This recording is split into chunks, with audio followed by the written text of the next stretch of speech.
Hello, I'm Dr. Frederick Whitehurst. I was employed by the FBI for 16 years as an agent, the last 12 of those years at the FBI Crime Laboratory in Washington, D.C. After reviewing the results of a 6-year investigation into the tragedy at Waco, Texas, I am convinced that the American people have never been told the full truth about that matter.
Having served with the FBI's hostage negotiation team during this crisis, April the 19th would mark the end of one of my duties and the beginning of another. Unknown to me, my life was about to change forever as I would come to know what failure is.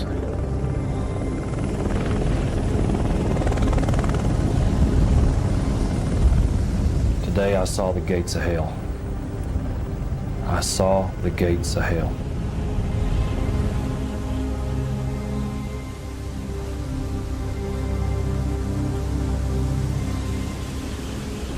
Holding a child in your hands that lost its life in a fire where the temperatures reached in excess of 3,000 degrees is something that pierced my heart.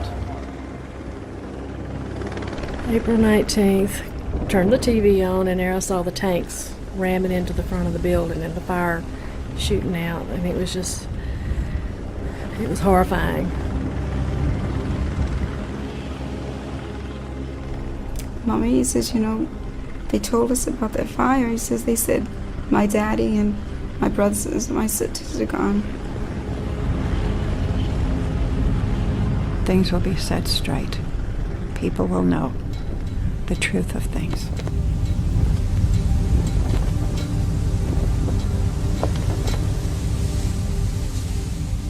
Today, two subcommittees undertake historic joint hearings on executive branch conduct that led up to the events at Waco, Texas in 1993.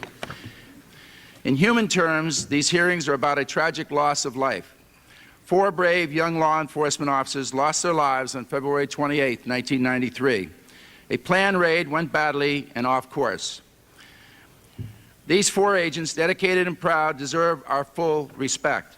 They did not choose to die, but like many others in law enforcement community, they chose to serve. But this is a complex event. On April 19, 1993, after a 51-day siege, other decisions led to the use of so-called CS gas, and a fire broke out. The fire rapidly consumed the entire Davidian compound, killing all 22 innocent children and more than 60 adults. The truth behind that part of the tragedy is also important, and is the obligation of those who have responsibility for oversight to pursue the truth relentlessly. The Branch Davidians were a Seventh-day Adventist, or a sect of Seventh-day Adventists. They were an offshoot, developed first in California under the leadership of Victor Hodoff. He moved to Waco in 1934-35, founded a community called Mount Carmel. His followers, in turn, moved to the location we know in the early 60s. If you once get to know these people, they're different from you and me. they're more religious than you and me. They know the Bible better than you and me. They lived apart from the rest of us. They lived in a manner different than the rest of us. They had different marriage customs and different property practices than the rest of us have. And they had a religion that was absolutely incomprehensible to most Christians.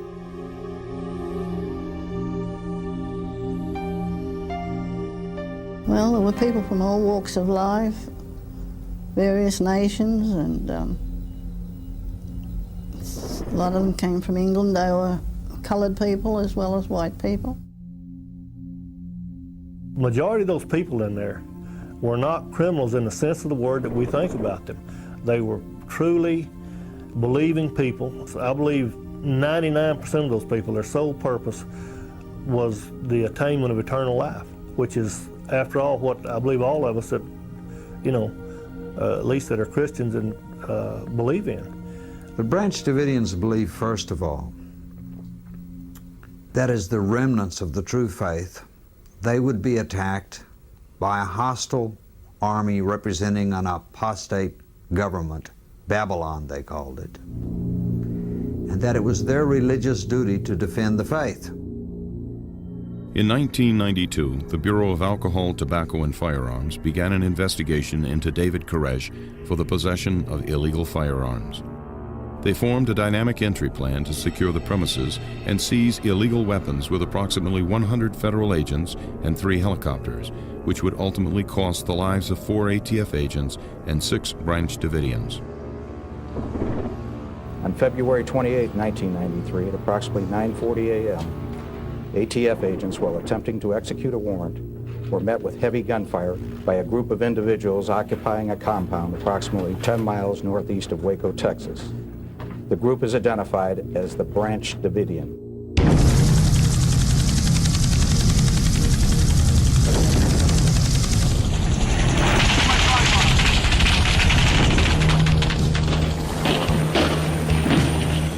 A gunfight broke out that would become the longest shootout in American law enforcement history.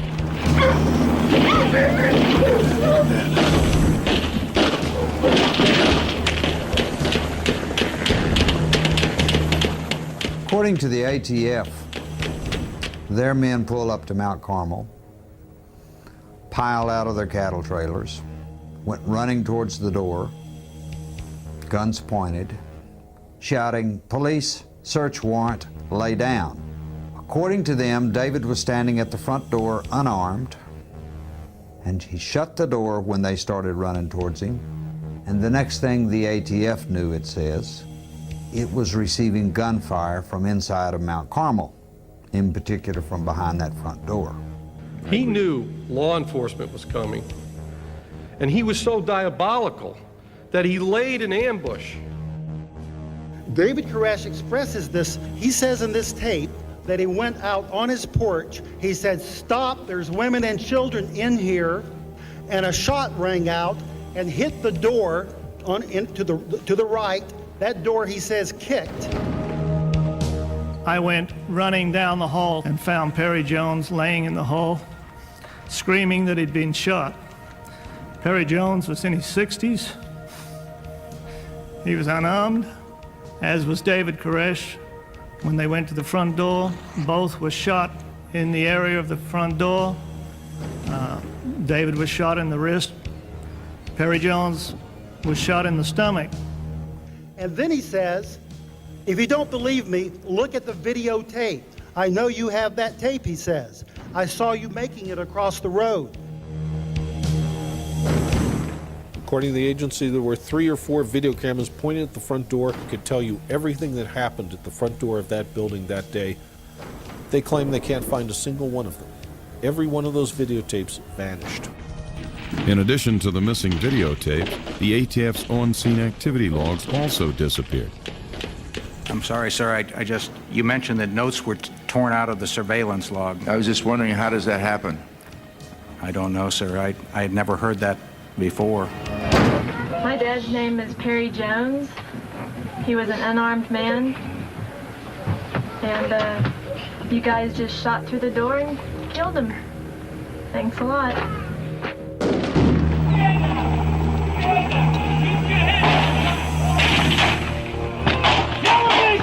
Well, Ballesteros was one of the first ones to the door, Officer Ballesteros. He's an ATF agent. And they had a plan that if the dogs came up to attack him when they came to the front door, they were to shoot the dogs, to kill the dogs. And he testified at a pretrial hearing that, in fact, they did fire and shoot the dogs at that time. It didn't take much of a spark to get a war going.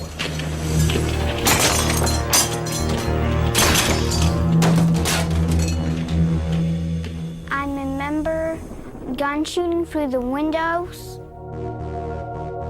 Our room was shot up completely. I did my best at getting the kids under the bed.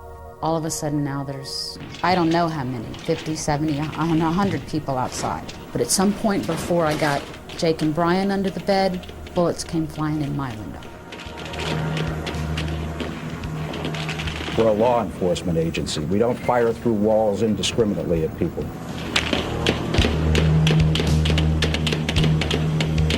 I greatly feared that they would come in, they would open that door, and even though I didn't have a gun, it wouldn't matter, that they would shoot me and the kids. They had already shot at me through the window, and I had no clue what was going to happen.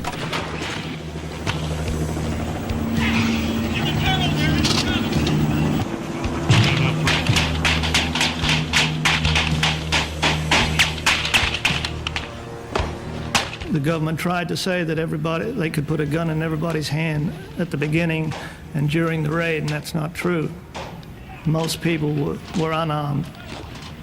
There were a few that had guns, and I admit that, and there were probably those that reacted to seeing David and Perry and others gunned down, who responded by firing back. But it was not a general ambush as they would like you to believe. I am in sympathy with the families of those that lost, the families of the 4 agents that died. I know what they're going through. We lost a lot of friends and a lot of our families. I lost a daughter inside Mount Carmel.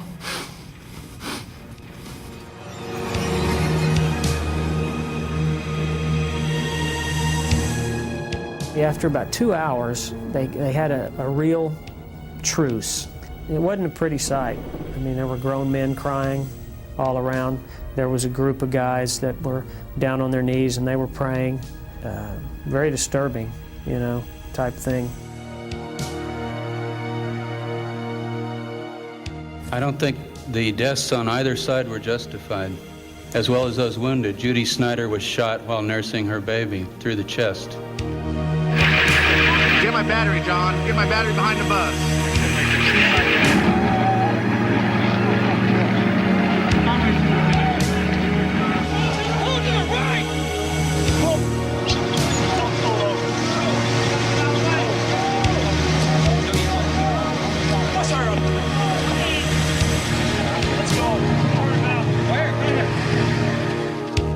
Immediately following the ATF raid, the Branch Davidians were charged with murder and conspiracy to commit murder of federal agents.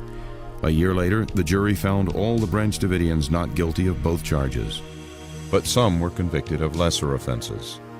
Since the initial February 28th raid, a review is before federal court to determine if the ATF used excessive force while serving the search warrant.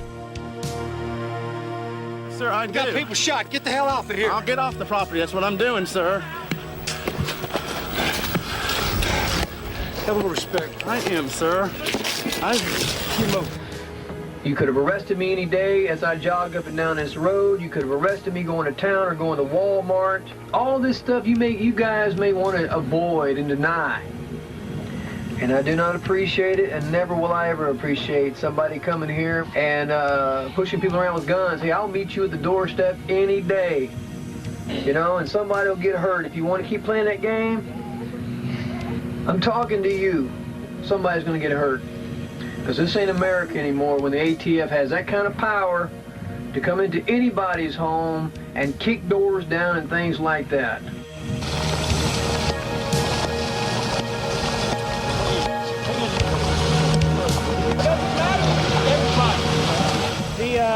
Federal agents said they are headed back to the house, so this thing is not over by a long shot, and the only way that this is going to end is for all of the people inside to die or to surrender, Brad.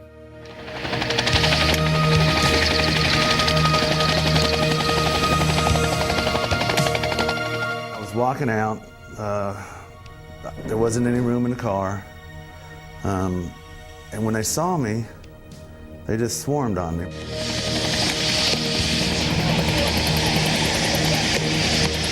Get that camera out of here! Get out of here! Get that shit out of here! Out there! Get out of here! Go! I need help! I am! Go! Get the fuck out of here!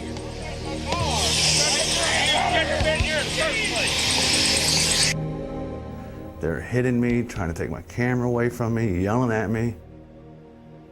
And after all this went down, the Secret Service asked me if I wanted to prosecute the agents. And I said no. I said, I understand them. And I was their first vent valve.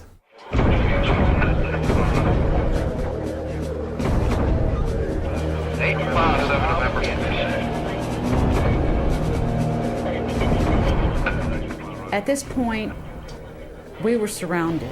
At this point, we did not have a clue what the government, Babylon in our opinion, was going to do in retaliation. But we knew it wasn't going to be fun. On the evening of February 28th, while Mount Carmel is under siege, 3 Davidians not present during the gunfight try to return home to their families. 2 of the men are taken into custody, but Michael Dean Schroeder is killed. They say that they stopped them and they asked for who they were or whatever. I don't see how any of the ATF agents were close enough to ask him any questions. Michael Schroeder's body is left in a ravine for 5 days, 300 yards from Mount Carmel. According to the ATF statements, Schroeder refused demands to surrender and raised a pistol. 11 agents fired on Schroeder. The autopsy report indicates that he had 7 bullet entries. Why it takes so many fatal bullet wounds to knock somebody to the ground? According to testimony, as the ATF agents were walking away with their prisoner, leaving Mike lay there like a piece of meat, an ATF agent stated that they heard 2 more gunshots. Norman was picked up. He told the others when he was in jail with them, he said, after I surrendered, he said, and they were taking me away, he said, I heard 2 more shots up the back. Schroeder's autopsy report also indicated that there were 2 entry wounds behind his right ear, only 2 inches apart. The bullets passed through this blue stocking cap.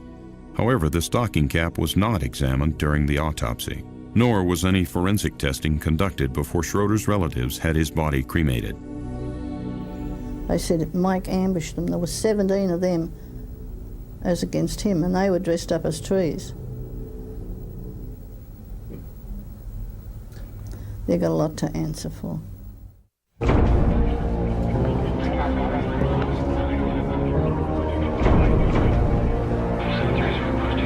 After the initial raid happened on February 28th, we got several phone calls in from the ATF that said if they saw any movement inside the building, hands in front of the windows, if people were standing in front of the windows, that they felt that it was a threatening situation and that they would shoot us. On March the 1st, the FBI begins negotiations with the Davidians.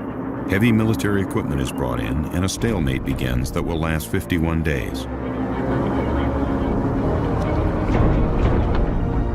Several adults and children leave Mount Carmel and are transferred to ATF custody. The children are turned over to Texas Social Services. We have 21 children that have been released to our care thus far. The youngest of those children is 5 months old, and the oldest one is a 12-year-old. The children appear to be smart and well-educated, very sharp children. They seem to have been very well cared for.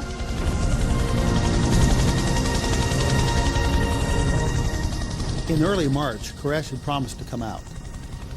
But at the last minute, he believed that God had told him to stay in, to wait.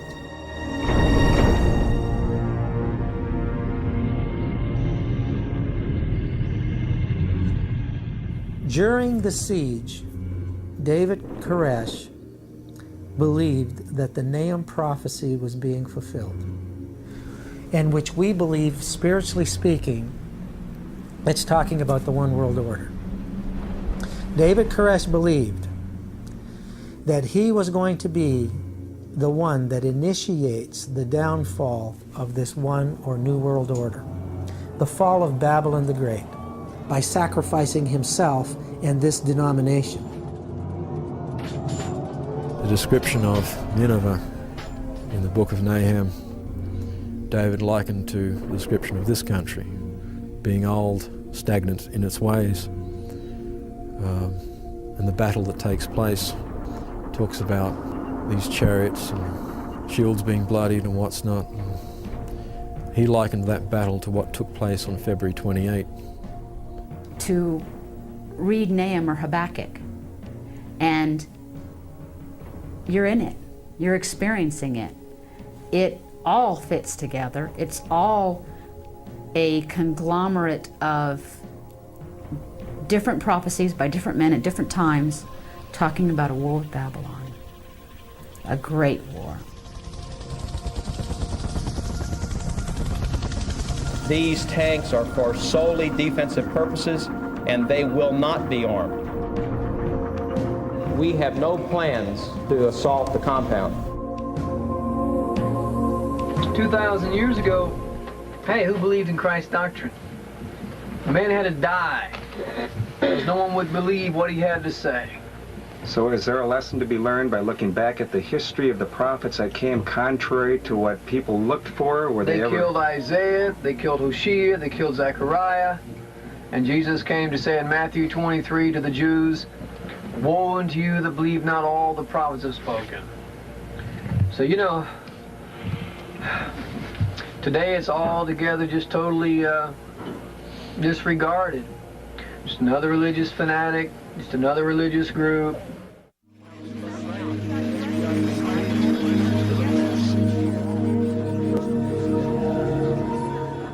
Ever since the rise of television, there's been a merger of news and entertainment.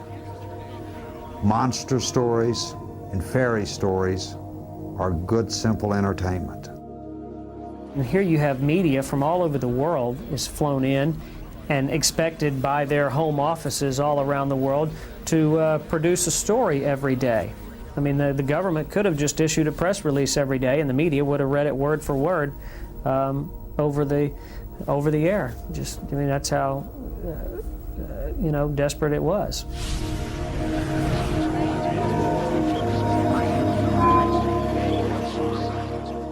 What the public was seeing and hearing on TV during the siege demonized the people in that church.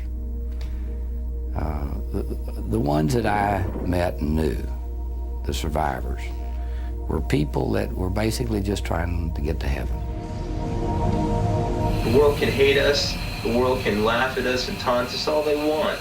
The world's had 2,000 years to learn this book, and there's been people all up until now who've been interested in it. Now people don't want the Bible anymore. People don't seem to want to read the Bible, or, you know, they want to go to church and just be saved, you know?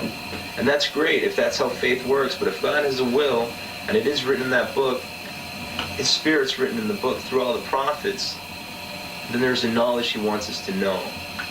And the knowledge is here and it's being revealed, and that's all I can say. By March 24th, 25 children under the age of 15 and approximately 54 adults remain inside the church compound as Steve Schneider negotiates with the FBI.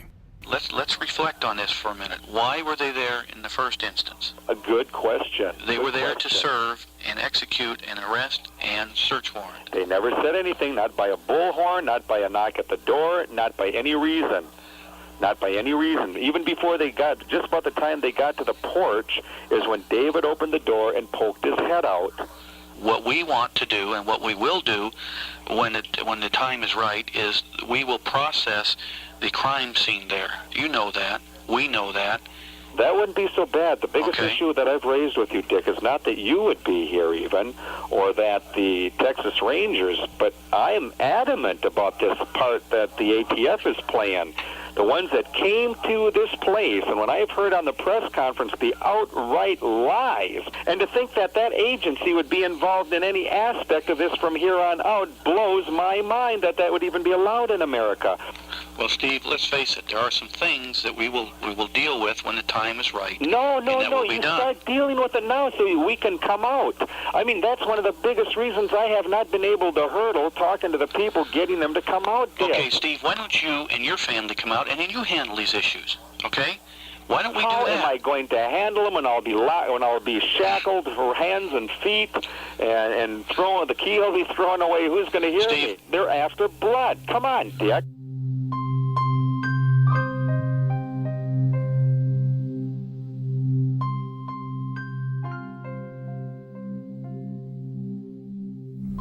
They put me in the jail in Waco here. After I'd been there a short period of time, they brought me in and a judge came and told me what I was being charged for. And he said, you're being charged for murder, conspiracy to murder. He said, it'll be 100 years, 75, or 50.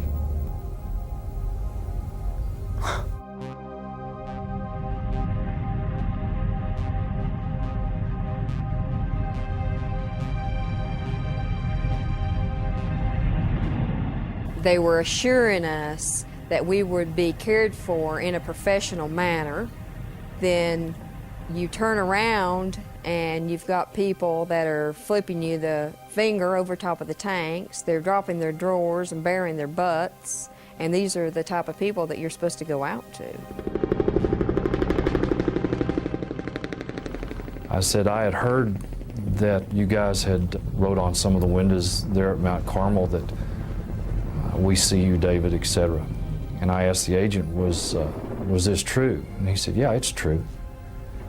And I said, aren't you guys concerned about when this is over, that the news media might see this and think it a little antagonistic on your part? He just looked at me and walked away. Everything flip-flopped from day to day.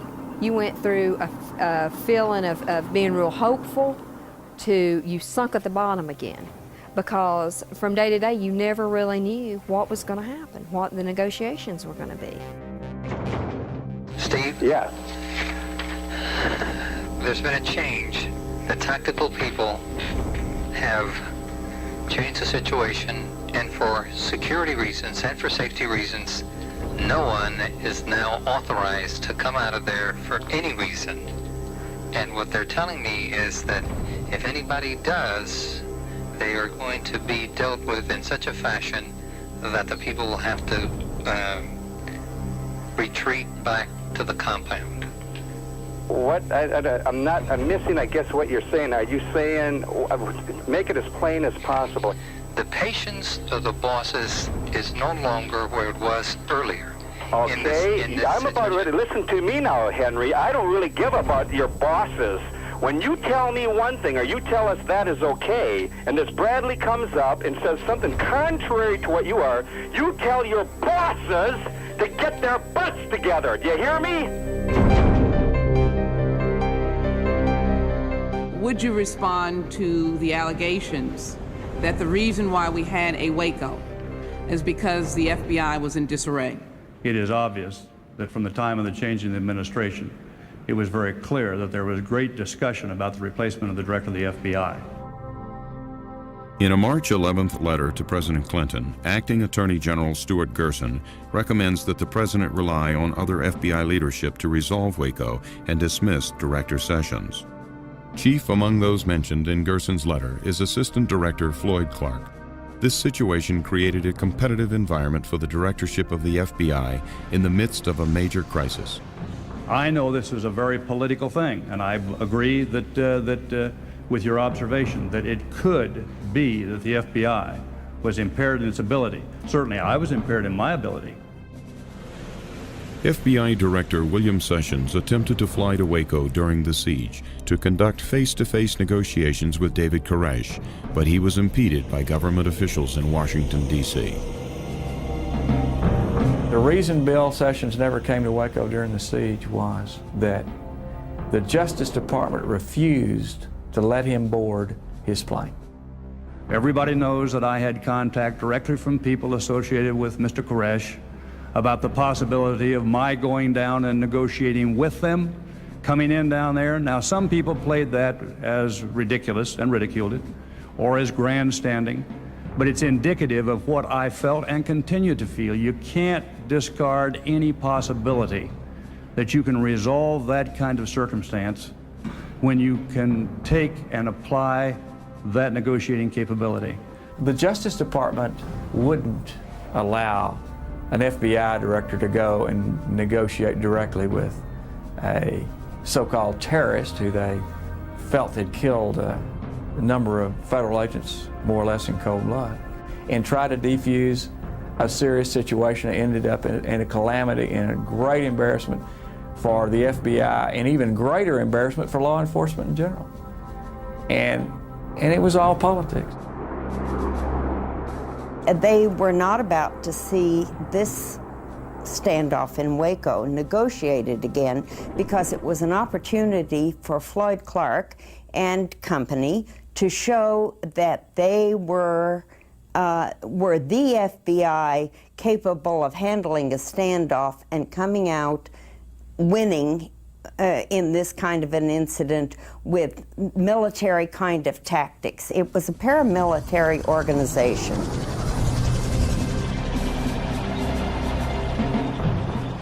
Maybe you might ask them if you can have some ice cream too, huh? Could I have some ice cream? A little bribery there. You know, right now you're considered a big terrorist, you know, and you can demand some important things like an ice cream or something, you know. Maybe they might adhere to you. By late March, the FBI has cut off electricity to the compound and is preparing a series of military tactics to force a resolution. A direct quote from the transcript where it is said by a negotiator to Mr. Koresh, "We had a very good dialogue last night. The electricity will not go off tonight because we have had a good dialogue this evening." As a negotiator to Mr. Koresh.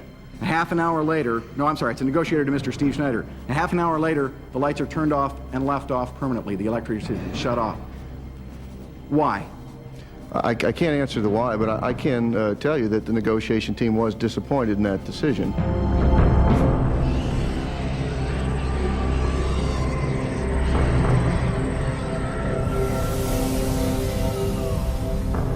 Since mid-March, negotiations have begun to fail, and the FBI resorts to psychological warfare. I don't appreciate their music.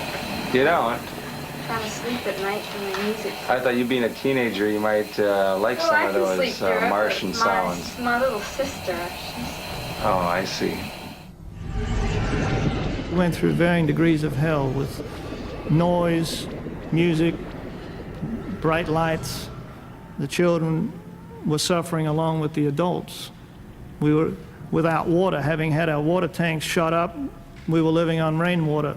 Whenever it would rain, people would put buckets out the window and collect rainwater, and it was rationed. I doubt whether anybody got more than 8 ounces a day, if that. How long do you sit with that many resources tied up and disrupting a whole community with people that are violating violations of the law, that are in fact in a state of anarchy?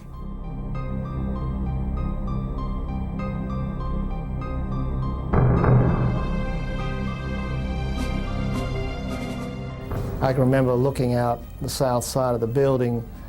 My attention had been drawn to the fact that the tanks were coming in and they were pushing all the things on the south side of the church, on the chapel, south side of the chapel, into a big heap. It looked like they were building a bonfire. We know from the evidence that the tactical element of the FBI was eager to put a quick end to this standoff. The irony of the situation is that the tactical people are actually precipitating the crises of the 19th. They tell me the commanders want more, and I'm telling them they're wrecking everything that we're doing, and it's getting 10 times worse. And the more they threaten these people, the more they'll lay down right on the floor, and they can run the tanks over them. I mean, that becomes the attitude.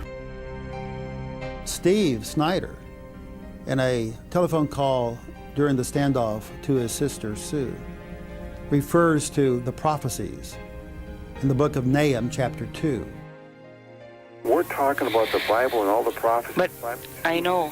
Look at, when you get off the phone, you look at the book of Nahum. Yeah. The chariots with flaming torches are tanks. That's what Nahum saw in the final days. They're surrounded us. It's the first time in the history of the United States that the government has used tanks against its own people, Sue. It's stupid, I know it. Well, I had been talking to the negotiators myself, and I would tell them things that I thought would help. And it seemed like for instance, when they started playing the music, that they would laugh. They acted like they wanted to do everything to antagonize them. They really didn't want to help. And it just seemed like every prediction that David was predicting, they knew about, and they were making these predictions come true. And I kept saying to my family, why are they doing this if they want them to come out? I am bewildered in the wake of Jonestown why more time wasn't spent, and somebody, not out in the plains of Waco, but maybe in a nice, comfortable office in Washington, didn't immerse themselves in the religious tenets of this Branch Davidian group. If I knew about his plans to burn the place, we'd had a whole other approach with him. We know about your plan to burn the place and destroy your people. We would have been broadcasting it. We would not even come close to approaching that place. Numerous microphones were planted inside of Mount Carmel that recorded several conversations of the Davidians reacting to the tanks and the FBI hostage rescue team. I mean, if they're going to come inside here and storm this place, they're going to be in the wrong. Who's Louis and Steve that they think they're going to go out there and stop the Assyrian when it's God's will that the Assyrian's out there? They can't destroy us unless it's God's will they do. Haven't you read Joel 2 and Isaiah 13, where it says he's going to take us up like flames of fire? I trust in God. The FBI cannot get up here and say they did not know that David Koresh would respond when they made that assault. They knew that David Koresh was going to respond by trying to burn the place down, and they knew that because they had overheard undercover tapes and because they'd had prior negotiation tapes with him. Things are only going to get worse out there. This whole situation is not going to go away. You know and I know the only way we're going to resolve this situation is you folks come on out. That's the end of it right there. And now we're going to have to work to a point where this is going to happen. And now the trick is how. And a situation like this, hey, that's the answer. I'll tell you what, it definitely is an unusual situation for sure. Oh, sometime when you have the chance, read Isaiah 33 about people living in fire and walking through it and coming out and surviving. Seriously, it says, who can dwell in everlasting burnings? That's the question. There is a tradition in the Branch Davidian history that God would, in the end time, protect his people through a wall of fire. They understand the Bible prophecies to be warnings of what could happen, but not necessarily what must happen. Koresh wrote a letter to his attorney, Dick DeGarrett, in which he said he had good news. God had spoken to him. The waiting period was coming to an end. He and all the people could exit Mount Carmel and go through the system. But first, he was commanded to write down the meaning of his message, the meaning of the 7 seals. After he wrote that manuscript, he and all the people were commanded to leave. They actually had no choice to remain. God had told them to leave. This message is communicated to the FBI in an attempt to end the siege. Koresh writes his first seal and is preparing the second when the FBI begins implementing its final tactical resolution. They'd been knocking down trees and dragging things off from outside Mount Carmel, little by little for several weeks. On the 18th, they got rid of everything that was left. It's just like the papacy during the Dark Ages. When they thought people were heretics, it went in and dealt with them. That was the way they believed. And you know, we have to all follow our conscience. That's why America is supposed to be a great nation where we can follow our conscience according to our beliefs. There was an aura there that we're going to end this thing.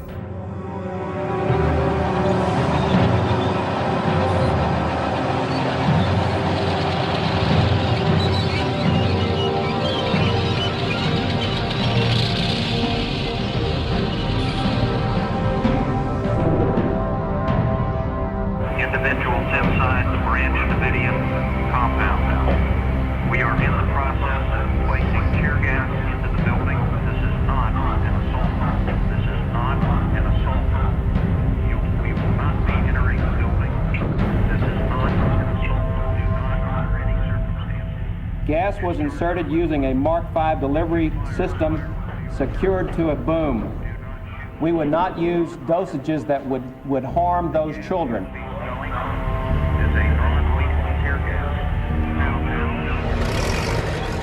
The FBI's position on this from day one was to be very deliberate, very careful, and not to do anything that would be provocative, that would cause some reaction.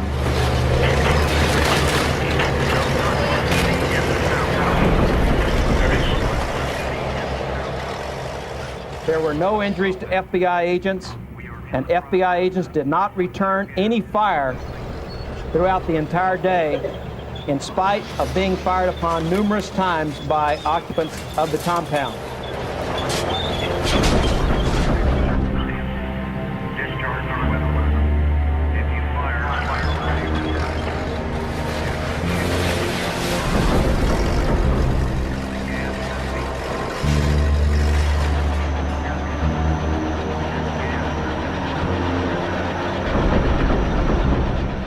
The plan was for this to continue for 48 hours, but there was a catch to the plan.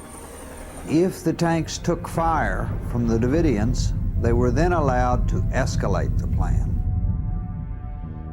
According to the official briefing given to Attorney General Janet Reno by the FBI on April the 12th, the assault plan called for demolition of the building and permission to shoot streams of automatic weapons fire into the building to support an armored vehicle's approach. And we told them what was going to happen. This tank's going to come up, it's going to insert gas. We're not entering the compound. We're not fulfilling this prophecy. Don't presume that. Was the Attorney General warned that while we'd been very cautious about selecting what your experts say was non-lethal gas, we might still crush sections in the building? Did she understand that people might be killed? I find an inconsistency between the efforts of the gas insertion plan to save life and the actions of this tank. At Mount Carmel, you had people that were confined to an area. Where were they going to go? Who were they going to hurt? They ran out of gas canisters, I think about 10 o'clock in the morning. Everything they'd planned for 48 hours was gone by then, and they were flying in more from Houston. The CS gas used at Mount Carmel was more potent than normal tear gas. CS gas would induce nausea, vomiting, and disorientation. As the FBI tanks demolished the building, the gas was dispersed from high-pressure bottles mounted on the boom of the combat engineering vehicles. Any indication about danger or harm to those children, the rule was back off. One of the first locations gassed by the FBI is the buried school bus, the entryway to an underground storm shelter. Following the gassing, the mothers of the children take them to an enclosed concrete vault, which the FBI calls the bunker. The FBI gasses the bunker for 2 hours. Approximately half of a panel that we had testified that some of the infants and children, since they didn't have gas masks, could in fact have died from inhalation or effects of CS gas. At the very least, the Department of Justice decision in fact resulted in the babies and children being tortured for at least 3 to 4 hours. I'd been told that earlier in the morning, that the filters wouldn't last long. When it did block up, I'd taken my mask off only to find my face burning and stinging. It was like you had acid all over you. Some of them were trying to wipe it off with minimal amounts of their drinking water on, perhaps a rag or whatever, only to find that it made it worse. So as I say, what the children were going through, only God knows. I saw grown men, adults, crying because of the sensation of the gas. As I say, we were fortunate in as much as we were not in an enclosed environment like the children were, being sprayed point blank and not having any ventilation. We are now at what we believe is the next logical juncture of putting sufficient pressure on them to cause them to come out. We saw a hole that a tank had made in the south wall of the chapel, and we were kind of standing right just inside of that. There was a heap of rubble, sheetrock, and 2x4s that the tank had pushed in. We were standing just a little back from the hole, trying to decide whether if we went out we would be shot, and as we were standing there, others were kind of coming in behind us. Next thing I knew, I kind of turned, was looking out the hole again, and all this smoke came down the outside of the building and got sucked in the hole where we were, and the whole place turned pitch black. That was the first indication that I recall of any evidence of fire.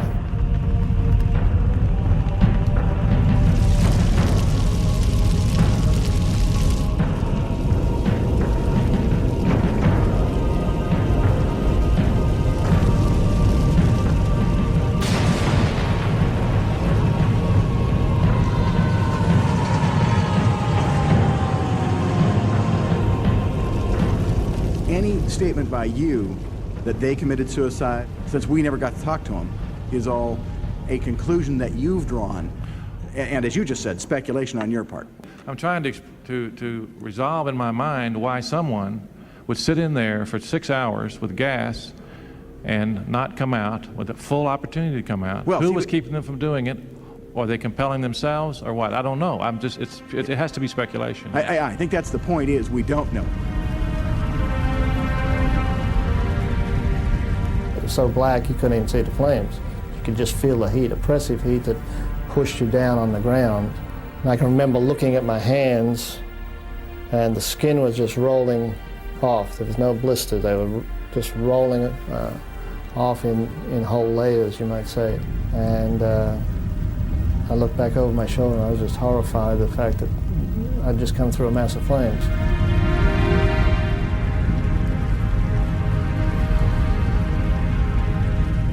I heard some people screaming, kind of high-pitched screams.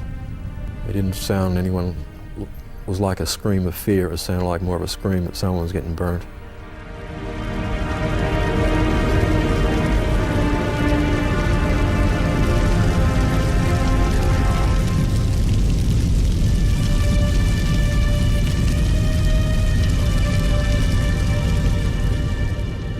We were hoping that the women in that compound would grab their children and flee out. That did not occur. Unfortunately, they bunkered down the children the best we can tell, and they allowed those children to go up in flames with them.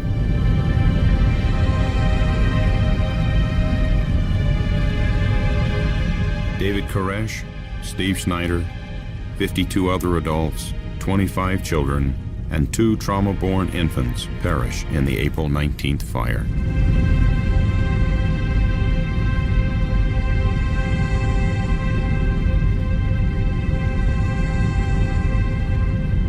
The Davidian survivors were taken into custody by FBI agents on the scene.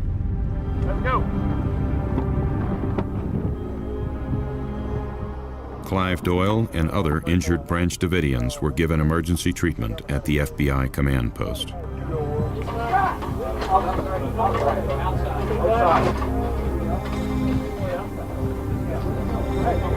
custody of these guys right now. The uninjured Davidians were transferred to the custody of the ATF and booked into the county jail.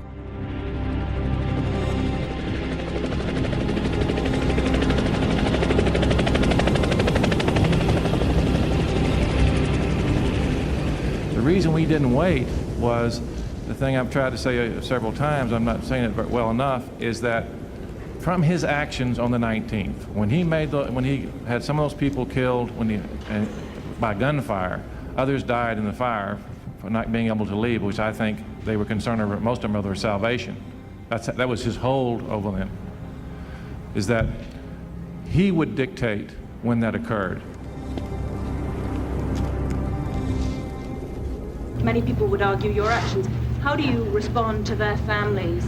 It's not because of our actions. Those children are dead because David Koresh had them killed. There's no question about that. He had those fires started. He had 51 days to release those children. He chose those children to die.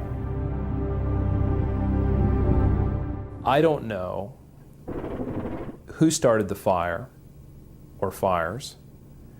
I don't know who fired bullets into these people's bodies.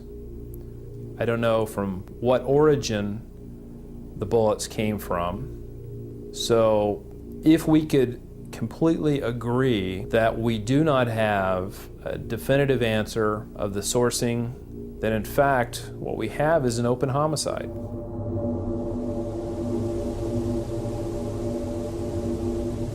Is there anything that we've missed that we should go after in the remaining 2 days? Yes, sir. I think we've missed some of the questions as to, as I mentioned earlier, why items of evidence have disappeared, why the crime scene was destroyed before it could be evaluated. These areas, especially the evidence disappearing.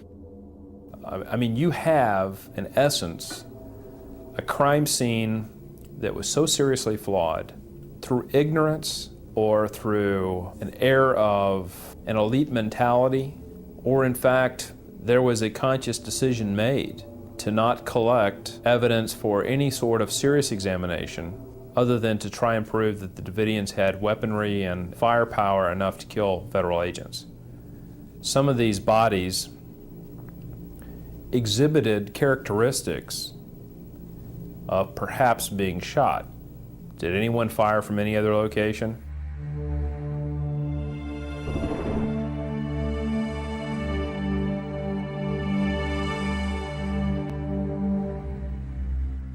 The information that we've always been given was that there was no federal gunfire on the day of April 19th. Well, in reviewing the photographs and the 302s, the statements in them, I would say there are some questions that need to be answered.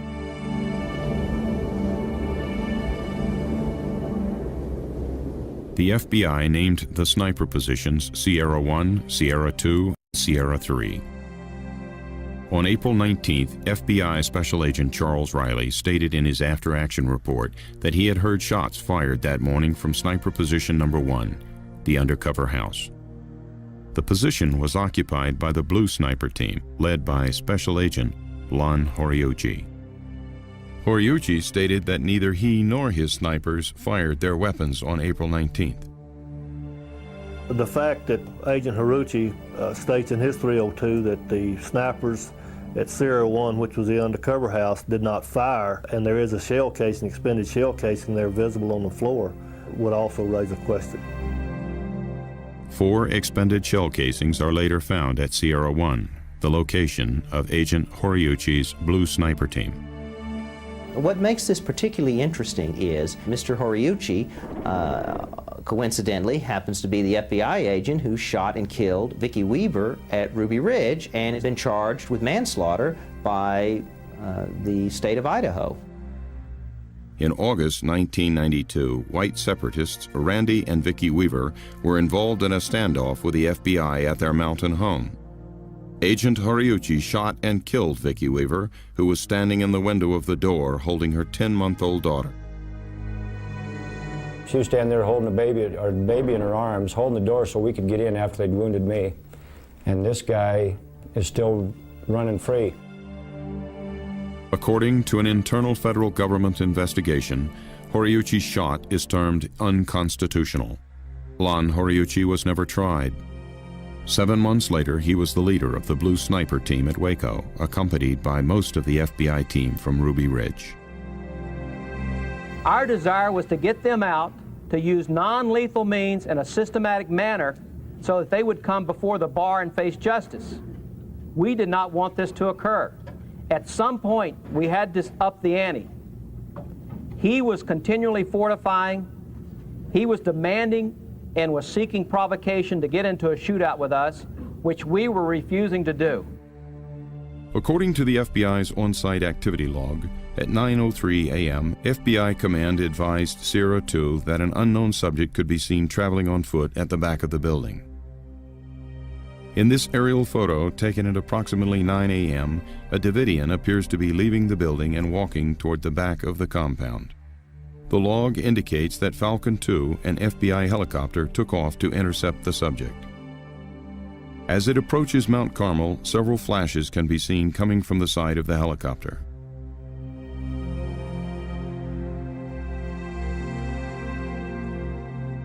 Dr. Edward Allard, a former supervising scientist in video and television imagery at the U.S. government's Night Vision Directorate, examined the helicopter footage and concludes that the flashes are gunfire. When we analyze these flashes, as we have done, in 1/60th of a second time frames, it appears that there's 3 shots coming from the helicopter, but in fact, each one of those 3 shots can be broken down into 1/60th time frames, 60th of a second, and we find, for instance, in the first flash, there's 5 separate shots being fired. And it's indicative of a machine gun that's firing at about 600 rounds per minute. In this view of one of the FBI's helicopters, a pedestal-mounted machine gun can be clearly seen in the doorway.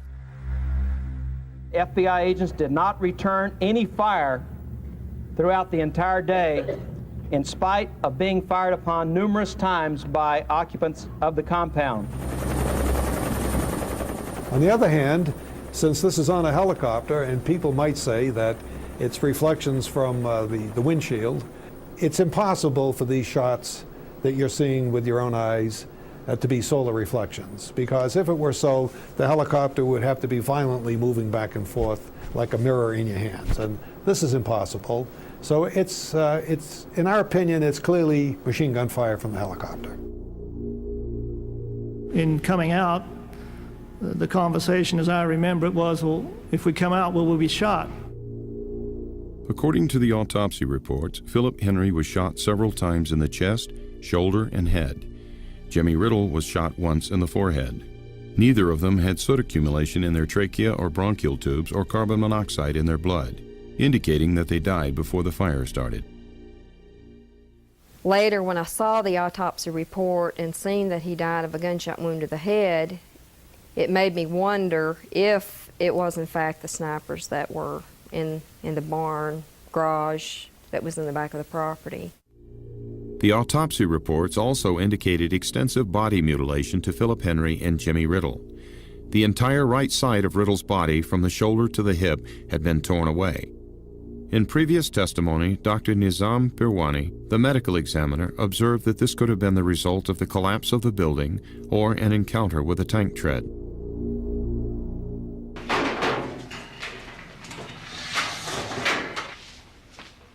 Philip Henry's body was interred during the year following his death.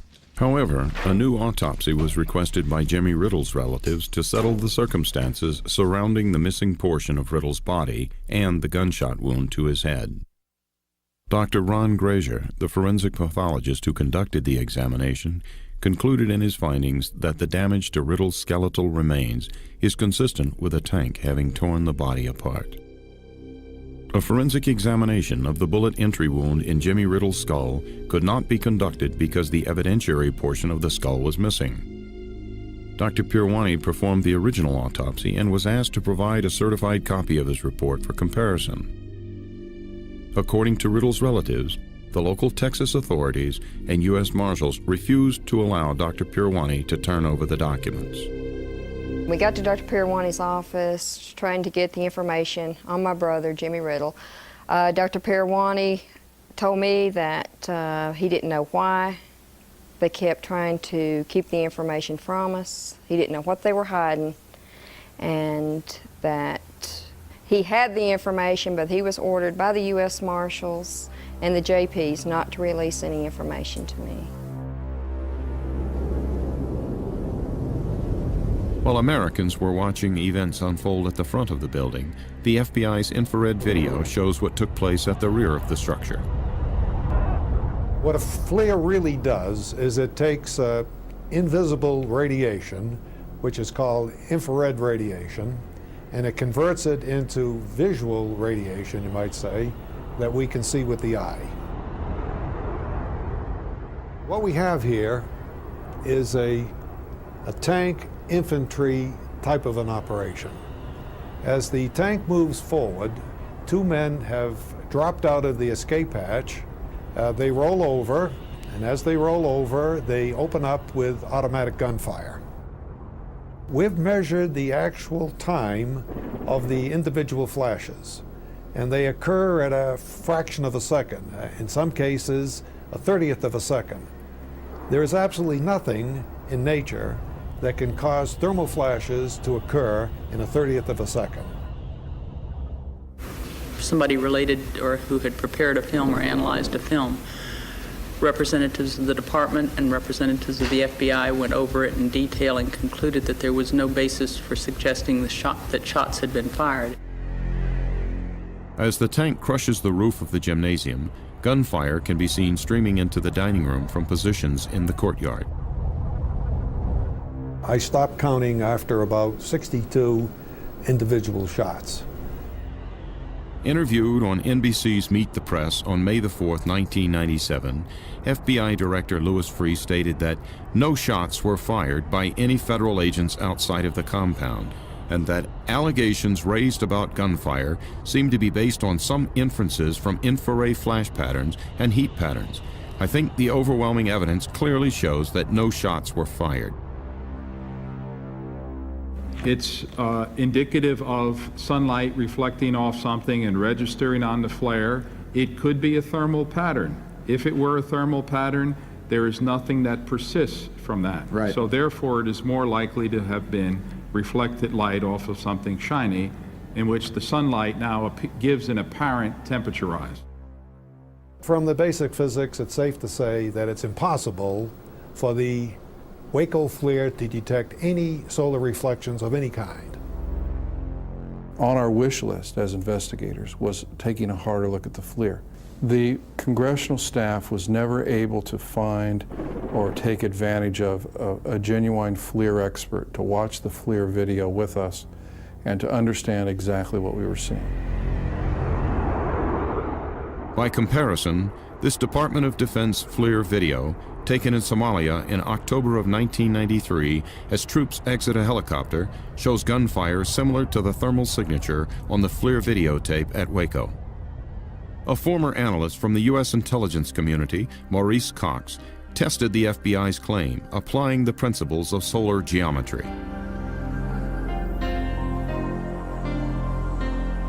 For an aircraft flying at an altitude of 9,000 feet, a flash anomaly occurring on the ground would be visible in an area only 100 feet wide. Frame-by-frame measurements of the FLIR videotape showed a repetition of 10 flashes per second, the same rate as a machine gun firing at 600 rounds per minute. According to the Sunlight Reflections Report, in order to duplicate these multiple flashes, the reflective surfaces would have to be exactly the same shape and size and positioned in an array too precise to occur by chance. To record sunlight reflections at 10 flashes per second, the FBI's small aircraft would have had to travel at Mach 1.8, nearly twice the speed of sound. The Sun Reflection Report concluded that the flash signatures on the Waco FLIR video could only have been caused by gunfire. In January 1999, Mr. Cox challenged Director Freeh and Bureau scientists to disprove his findings. They did not respond. If someone comes to me to understand the data. I need to tell them the uncertainty associated with it. If the government is only telling them this was not a field of fire, well, the government is refusing to look at this, and anybody with their plain eyes could see, well, something's going on there. You know, when you think of the fact they're shooting automatic weapons fire into a building with children in it, there's something wrong. Dr. Allard has stated that this video shows gunfire being directed into Mount Carmel from the outside of Mount Carmel on April 19th. The only people that could have come from would have been federal agents. Other flashes can be detected on the FLIR tape within an hour of the fire, such as this detonation in the courtyard, which has a thermal signature that is consistent with a hand grenade exploding. And more gunfire can be seen near this tank. But if the FBI's claim is true, and the hostage rescue team didn't fire at Branch Davidians, then there is another possibility. According to what we saw written in the Book of Nahum, we were to undergo a military-style attack. We were to be attacked by tanks and people from the military. On the use of military personnel and heavy equipment against U.S. citizens, other questions linger. How much was used and why? There was concern expressed that the FBI had only one hostage rescue team and they were tiring. Do you recall that conversation in that meeting? I recall, I believe I asked for that meeting, yes. On April 14th, just 5 days before the fire, a meeting was held between Attorney General Janet Reno, the FBI command team, and Special Forces commanders Brigadier General Peter J. Schumacher and Colonel Gerald Boykin of Delta Force. The purpose of this meeting was to convince Reno to authorize a final assault at Waco. Military is trained to find, fix, and destroy the enemy. You don't worry about warning your military enemy of constitutional rights. What is generally known or known in public as Delta Force is in reality called Combat Applications Group. So anybody who asks about Delta will get told with a straight face by the Army that no such organization exists. What organization does exist is Combat Applications Group, and their stated mission is to perform counterterrorism operations overseas in defense of U.S. interests. Earlier in an opening I gave this morning with regard to the Posse Comitatus Act, just to refresh my colleagues' memories, the Posse Comitatus statute is a criminal statute that states that it's a crime to use any part of the Army or Air Force to enforce the laws of the land unless authorized by Congress or the Constitution. There is, in my judgment, it is absolutely clear that no law was violated, no action was taken that comes close to violating Posse Comitatus or any other law. General Huffman, do you agree with that? Congressman, so far as the Army's involvement in this, I would say that is correct. Yes, right here. Question about the Army Delta anti-terrorist team or any other military operational asset? The question is, are we getting any help from the military? From the Delta team specifically. The question is, are we getting help from the Delta team? And we're not. In mid-March 1993, I attended a senior executive staff meeting at CIA headquarters, and it involved senior agency management along with the liaison officers from the U.S. military, in particular from Delta Group. The briefing centered on Delta's operations in Waco, Texas.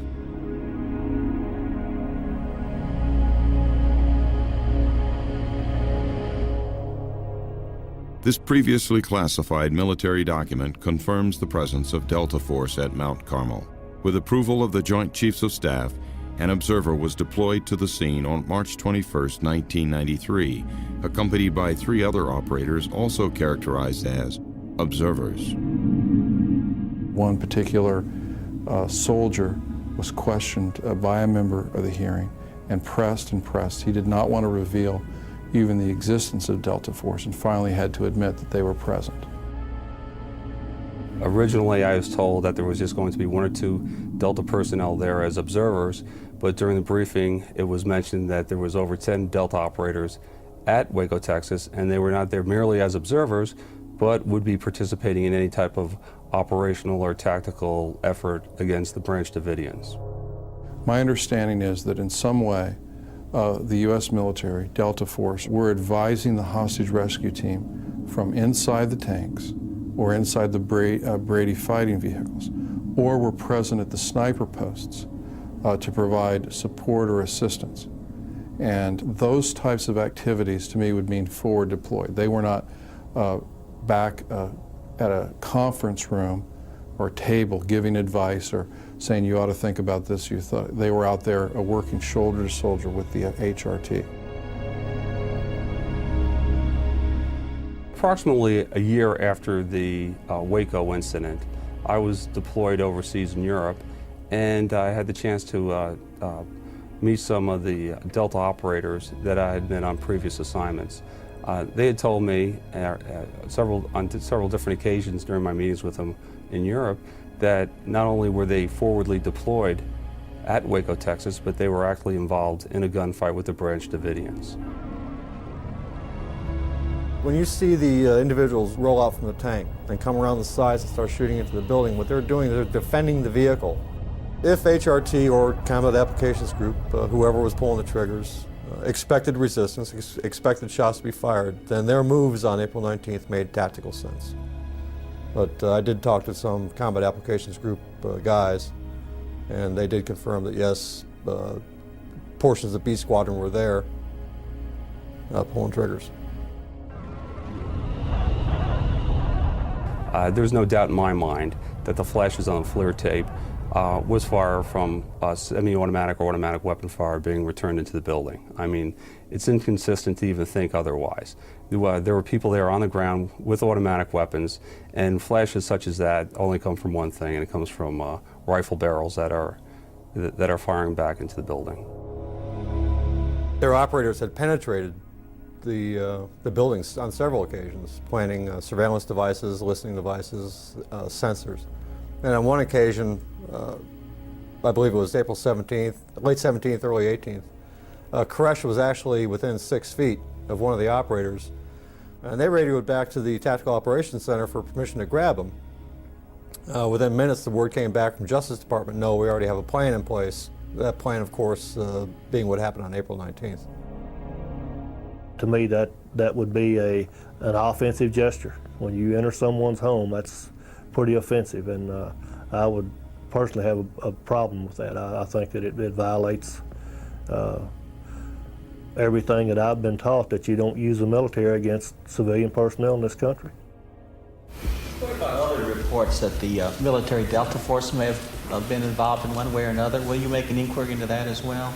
We will pursue any issue that is in question.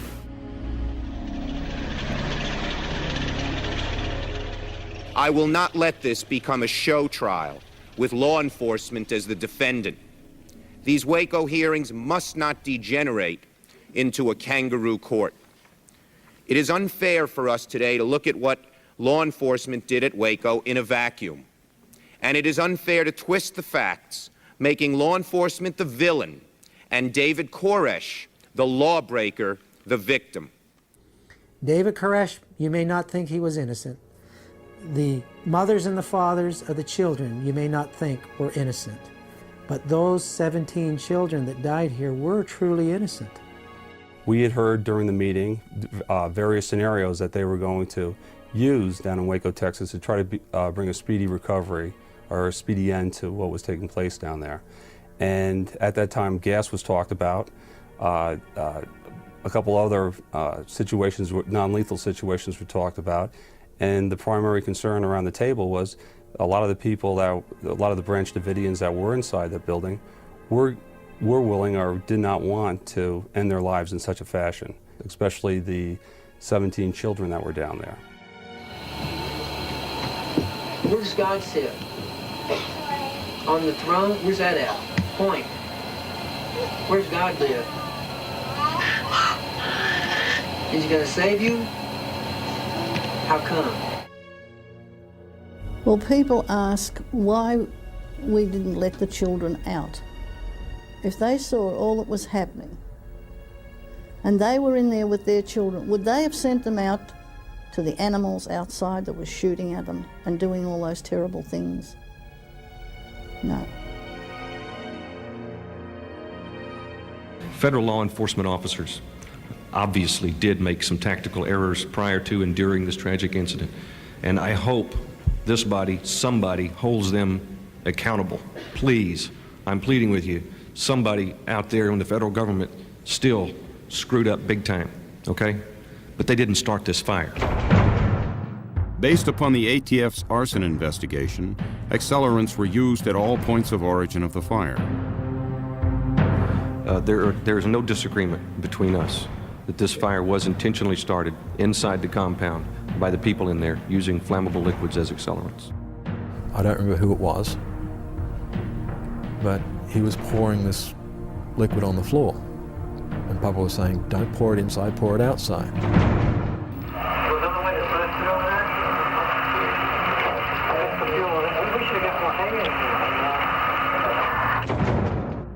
It was clear to us from listening to those tapes that the government was going to be able to prove that the Davidians, at least some of the Davidians, had a plan, and that some of the Davidians were aware of this plan. I'm sure that the FBI down there had a lot of fiber optics, audio, and visual equipment installed in the building there. I'm sure they knew exactly what the Branch Davidians' plans were, what their intentions were, if there was an attack against the building, such as a gas attack like that. If they believed we were going to try to enter the compound, and the way the overhears sounded, like there was one comment, we're going to wait until they come in before we light this. Why in the world would the FBI make the assault knowing that information? It borderlines on criminal misconduct for the FBI to make that assault when they knew that he was going to respond like that, particularly on the most windy day of the year. The FBI claimed that it never used pyrotechnic CS rounds, munitions capable of starting a fire. However, in this footage made prior to the fire, two agents are seen firing projectiles from an M79 grenade launcher into the storm shelter at the north end of the building. Seconds later, white smoke pours from the shelter. According to CS expert Colonel Rex Applegate, any tear gas that creates smoke is considered pyrotechnic. There's been some unfortunate reporting talking about that if tear gas were utilized, it would deprive the children of oxygen and it perhaps could be fatal. What they were describing is not the type of tear gas that we are using. We're using a non-pyrotechnic type tear gas, which does not deprive them of oxygen, so it is not a lethal type gas. This is a U.S. military Mark 651 CS projectile recovered in the aftermath of the Mount Carmel fire. It is pyrotechnic and has a burning time of 25 to 30 seconds. It generates a distinctive cloud of white smoke. I am very, very troubled by the information I received this week suggesting that pyrotechnic devices may have been used in the early morning hours on April the 19th, 1993 at Waco. At this time, all available indications are that the devices were not directed at the main wooden compound, were discharged several hours before the fire started, and were not the cause of the fire. In the fall of 1998, unprecedented access to the Waco evidence lockers was granted. The pyrotechnic projectiles identified in the crime scene photos were missing from the evidence boxes. However, 2 additional 40mm munitions were found. These devices are identified by the manufacturer's literature as pyrotechnic rounds. They were found in the rubble behind the compound. These munitions were examined, and the preliminary results indicated these devices may have passed through the wood structure. I mean, are you embarrassed by this at all? I mean, you guys have had the evidence for 6 years, and then the Texas Rangers and documentary filmmakers come in. I don't know how long this guy's been working on the film, but probably a few months, maybe a year, and they come in and they discover evidence that the FBI should have discovered in 6 years after a massive investigation and massive media coverage. I'm not embarrassed. I'm very, very upset. The arson report fails to identify the specific instruments used to ignite the fires or the individuals that might have used those instruments. As a result, no arson charges were ever filed against any of the Branch Davidians. What is not covered in the arson report is the presence of the government's own pyrotechnic devices at the points of origin of the fire. This flashbang device, for example, was found in the rubble of the dining room. The flash that results as the detonation of this charge can cause a fire in any area where there is a high concentration of volatile vapors.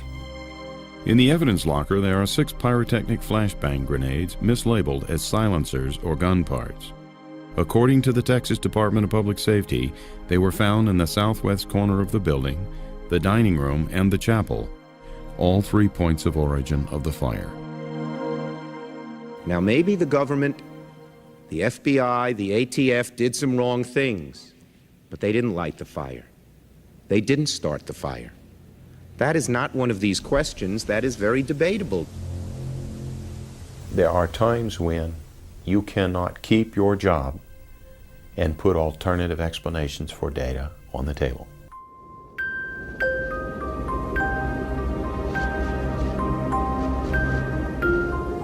Any of us can think about, yeah, we'll stay in a building and burn up. I don't think many people would do it, and I don't understand why they didn't come out. At 12:10 p.m., the FLIR videotape shows at least 2 automatic weapons being fired into the back of the burning dining room, the only undamaged exit from the building.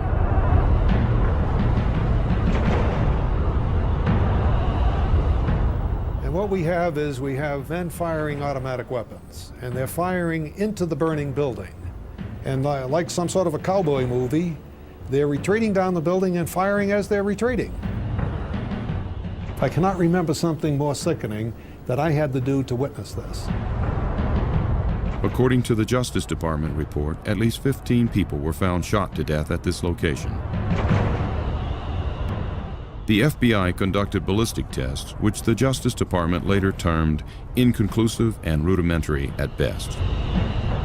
Whether or not you argue that some people committed suicide, yes, that may be, but I would say the majority of the people, the bodies that I saw,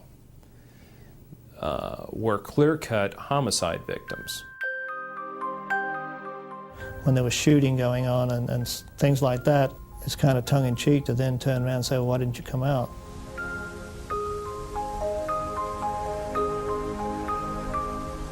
As a peace officer, you're trained that killing people and taking someone's life is the absolute last thing that you ever want to do, period. You signed on to help people. You didn't sign on to kill them. If the opinion is rendered that there was no shots fired from any other location other than from within the building, i.e. meaning the Branch Davidians shot themselves through suicide or homicide, then the government is left with a position that we are not going to do ballistics tests on anyone's weapons, whether they be Bureau officials or other officials that might have been on the scene. The forensic evidence on the bodies themselves is very troubling. The bodies were preserved in a frozen or near frozen state inside 2 trailers for the purpose of examination. For some reason, those trailers who were under the control of the FBI were allowed to not have any electricity running to them, and the bodies deteriorated beyond which any sort of forensic evidence could be gathered. And we were very, very troubled by that. The crime scene was declared a biohazard, and since the FBI predetermined that this was a mass suicide, the crime scene investigators were instructed to sift, wash, and bleach the evidence associated with the bodies, destroying much of its evidentiary value. Grinding up all the crime scene. And I'm saying to myself, well, what in the hell are they doing that for? Except for, are they conveniently trying to cover up something that they don't want the public to know? During the siege, Some of the women and all of the children were sent to the bunker, located in the center of the compound. The bunker was an old church records vault which had survived a fire several years before. It is here that the remains of some of the women and the young children were found. Based upon the fact that the majority of the women and children protected themselves by dousing themselves with water and blankets, trying to keep the smoke to a minimum, trying to prolong themselves, their life, in a nearly fireproof container, clearly demonstrates that they weren't embracing the flame, that they were trying to flee the flame. According to their autopsy reports, some of the children were still alive during the fire, but based upon the condition of their bodies, there was evidence of a deadly explosion.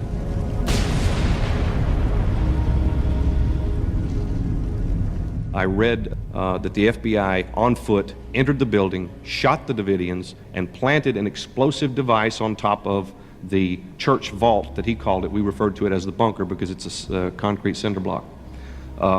That's another theory that could not have possibly happened in this particular incident, referring to that explosion. The explosion happened well after the building was totally destroyed. It was very unlikely that that explosion was anything other than a propane cylinder. The fireball was created by a ruptured propane tank on the ground adjacent to the bunker. But a large hole in the roof of the bunker has never had an official acknowledgement or explanation. What it tells me is that you had a demolition charge went off on the roof. General Ben Parton, a former military explosive expert, testified that there were 2 explosions. This footage shows the detonation of a high explosive device on the bunker, which appears to ignite gas from a ruptured propane tank.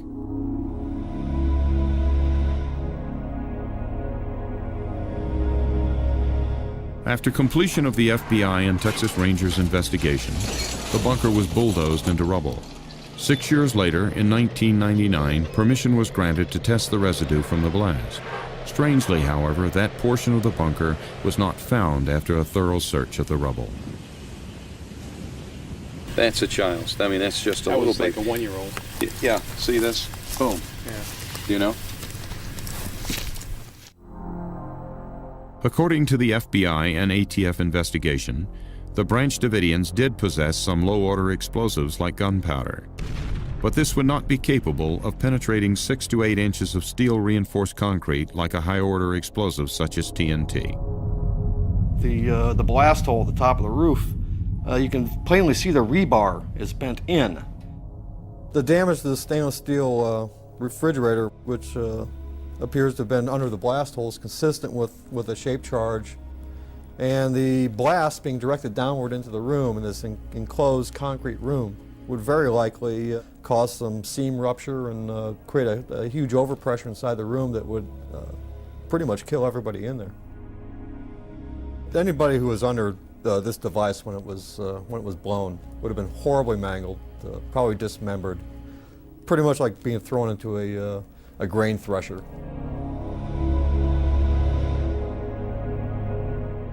Having examined still photographs and videotapes of the bunker, it was apparent to me that this was caused by a shape charge.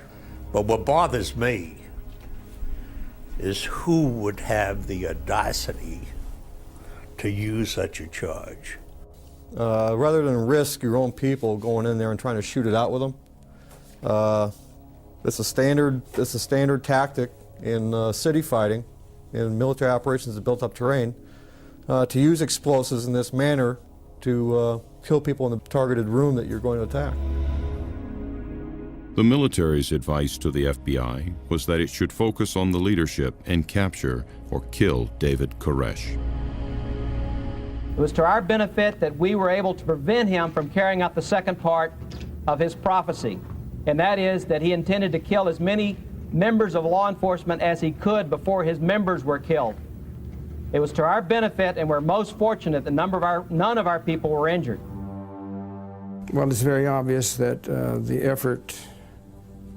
that was demonstrated there assured that there would be no survivors in the church records vault.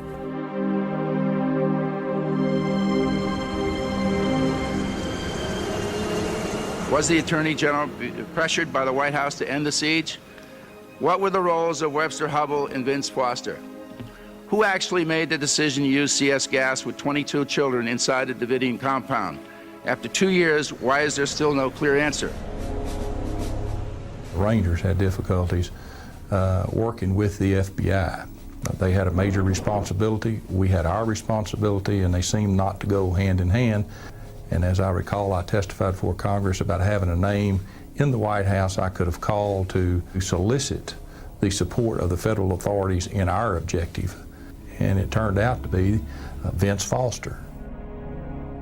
Mr. Hubbell, do you recall a meeting on or about the 14th or 15th of April that you attended with Vince Foster, with Mr. Nussbaum, and I guess some others, in which was really a turning point? Did you or others at that meeting recommend, or was there any discussion about the use of military force or equipment? There was not any discussion about use of military force. There was discussion of having the military evaluate the FBI's plan. The briefings by General Schumacher and Colonel Boykin of Delta Force gave Attorney General Janet Reno the assurances she needed to okay the FBI assault plan. Presidential counsel Vince Foster was the White House's point man for the Waco affair. 90 days later, Foster commits suicide. He had a lot of things on his plate at the time, the firing the travel office being one, but nobody was killed in that one. What I think was really on his mind was Waco. To this day, I don't understand what he meant by the FBI lied to me. Mrs. Foster said that her husband was depressed about a number of matters, and she ranked the Waco tragedy very high, as any of us would who are responsible for such an activity that resulted in such a tragedy. In this FBI 302 report, Mrs. Foster indicates that her husband was troubled by the deaths of the children at Waco and believed that everything was his fault. When you are troubled by something and you feel responsible for something, you can only feel responsible for it if you could have done something about it. Perhaps Mr. Foster felt that he could have done something about Waco, whether he tried to intervene, whether he was overruled. The extensive use of governmental privileges against grand jury and criminal investigations has, of course, been a pattern through this administration. Most notably, the White House cited privilege in 1993 to prevent Justice Department and Park Police officials from reviewing documents in Vincent Foster's office in the days after his tragic death.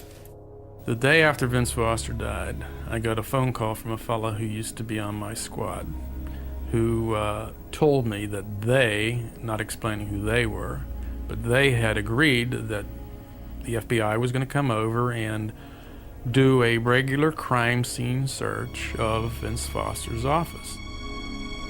During the Whitewater investigation, Deborah Gorham testified she saw a Waco file in the security file cabinet next to Mr. Foster's desk. In addition, Michael Chertoff, counsel for the Senate committee, inquired about a letter by Vince Foster involving Waco. Neither was ever recovered during or after the crime scene search, and their whereabouts are still unknown. However, White House Secret Service agent Harry O'Neill testified that Maggie Williams was seen removing files from Foster's office the night of his death. Thomas Castleton, an intern and Mr. Foster's assistant, testified that he had also removed a box of files. Just to let you know where we are in the state of the record. We have received evidence that, in fact, the box was in Mr. Foster's office. Did you understand the box you were taking up was a box of files that originated in Mr. Foster's office? I did understand that, sir. You heard that from Maggie Williams? Yes. And in fact, it was Maggie Williams, the Chief of Staff to the First Lady, that you accompanied in taking this box up to the residence, right? That's right. What were you told by Maggie Williams about why the box was being taken up to the residence? I was told that the contents of the box needed to be reviewed. Reviewed by whom? By the First Lady. Maggie Williams was Mrs. Clinton's chief of staff.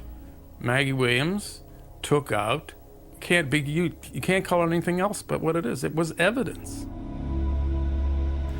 One of the interesting things that happens in an investigation is you begin to get anonymous phone calls.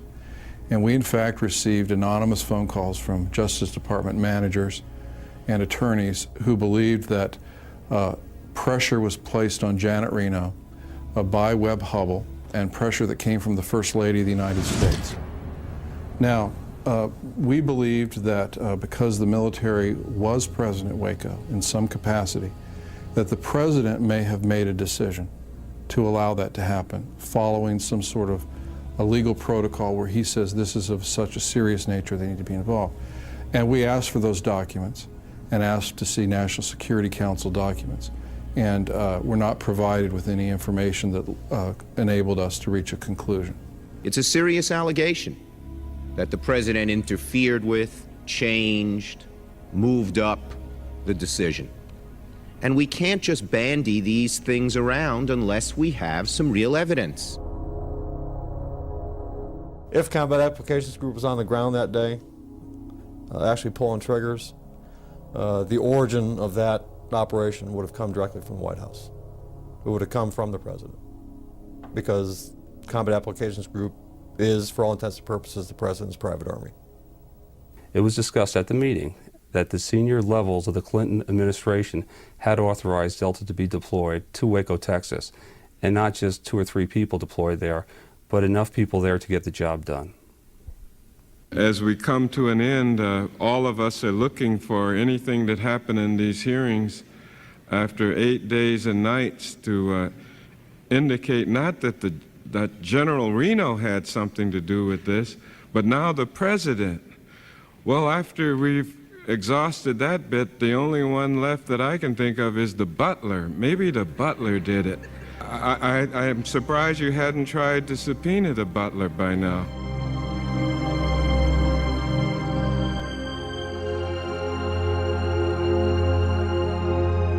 Our disappointment could not have been greater as professionals and as humans who care about the plight of others when the investigation was terminated by Congress.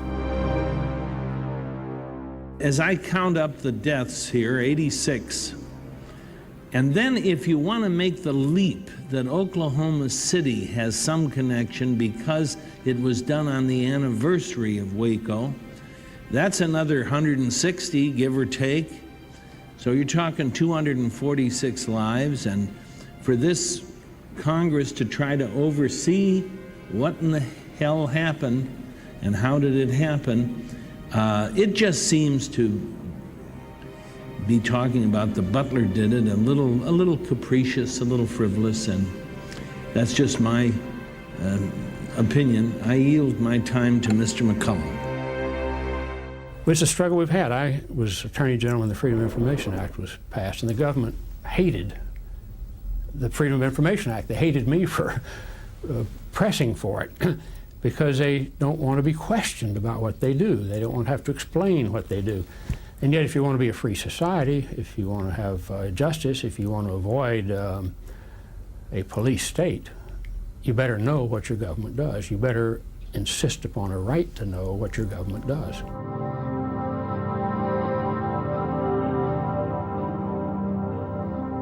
Even though you have a $20 million investigation, you don't have $20 million answers. There's nothing about Waco I feel good about. But imagine seeing small children disarticulated with bullets and debris, and having to pick up their body and their head comes off in your left hand and their body comes apart in your right hand. And, I mean, that leaves a horrible, absolutely indelible, etched in your brain memory of a tragedy.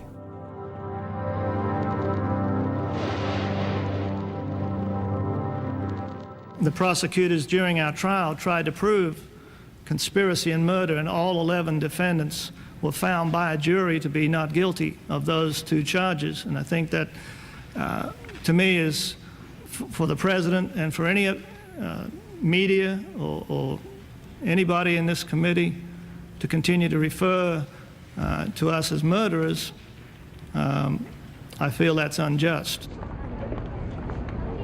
The government cannot be proud about what they did on February the 28th. They cannot be proud about what they did on April the 19th. And they certainly can't be happy about what this jury said to them today. We found all of the defendants not guilty of conspiracy to commit murder and of murder. In essence, there was no way we could say that they did not use firearms. I think the jury totally rejected the scary idea that came out in final argument that someone who would study a certain religion by virtue of the way he thinks would be guilty of a conspiracy to murder federal agents. That, I think, is one clear message that came out of this trial. What we came to realize, too late to correct, was that we could not have found them guilty of using firearms without having found them guilty of either conspiracy to murder or murder. Those 2 charges were tied together. When the judge looked at the jury's verdict, he said this finding of guilty to commission of a federal offense is inconsistent. I'll throw it out. But then he changed his mind, and when it came to sentencing, he stood the jury's verdict on its head. He said in his sentencing speech that since they were guilty of using a weapon in the commission of a federal offense, he would find that the federal offense was murder and conspiracy to commit murder. He went further on to say, you murdered not only the ATF agents, but your own co-religionist. Federal sentencing guidelines allowed Judge Smith to choose a sentence of between 5 and 40 years. He gave all but 2 defendants the maximum sentence of 40 years in federal prison. I knew what was going to happen. I knew what the agents were going to say, what they're going to blame myself and others in there for. But, you know, it was just something I had to go through. I'm a school teacher, and it's, you know, a good opportunity for me to get away from the kids and forget all about them for a while and just come and relax for a while. Paul Fatter was not at the initial February 28th shootout with the ATF, but was charged with aiding and abetting and was also given a maximum sentence of 15 years. I don't like being in prison. You know, I don't like this situation. It's a futile experience. I don't understand it. I don't think it's making me a better person, but I believe it's all for a reason. The system had every opportunity to be fair and honest and truthful and treat us properly, and they chose not to. They chose to lie, to deceive, and to cover up, to cover their positions or their retirement or their whatever it may be. And that's something they got to deal with. They got to look at themselves in the mirror every morning and say that, hey, I made decisions that ended up costing a lot of people their lives.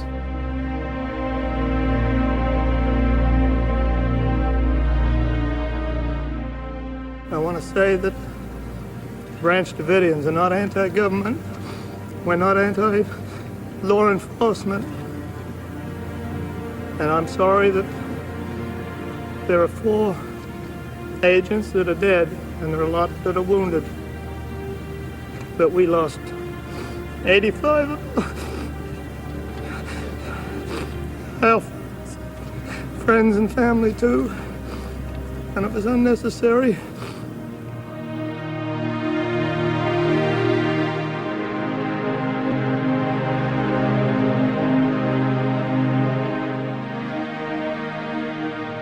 I hear a lot of people saying that, you know, that they hope this will never happen again, what happened to us.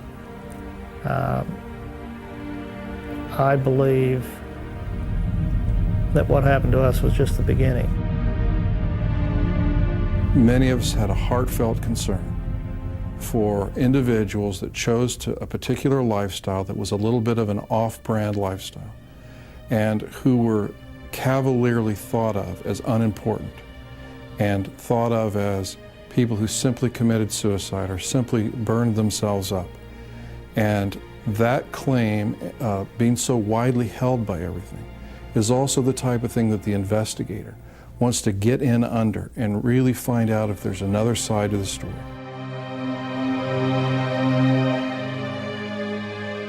They were my life. They meant everything to me, and they still do. And I thank God for the hope that one day, and I hope it's soon, that I'll be able to put my arms around them and play with them again and take care of them, God willing. We cannot put this government in the seat of God and go along with this government and say, look, you can take life anytime you well please, just like you did right before our very eyes. We had a play-by-play just like it was a football game. But you can't do this.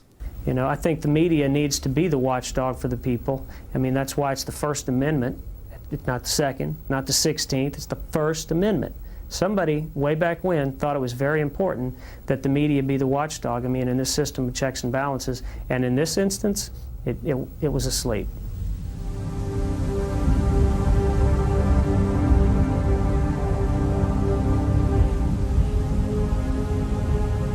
If we choose to learn from our mistakes, it is from admitting our errors that we come closer to understanding how we might prevent tragedies like these from happening in the future. Those who cannot admit their mistakes, well, all we can do is offer our prayers. Our government is an imperfect one, compromised of imperfect people. It can only be as good as we choose to make it. We have come too far to quit or to coast. We must continue to make it better. For we must not allow ourselves to become bitter, only better. Perhaps the greatest lesson to be learned is often the most difficult to remember until it's too late. And that is, life is very precious. It happens in moments, not seconds, not minutes, not hours, but in moments. And let us forgive, but let us never forget as we move from ashes to understanding.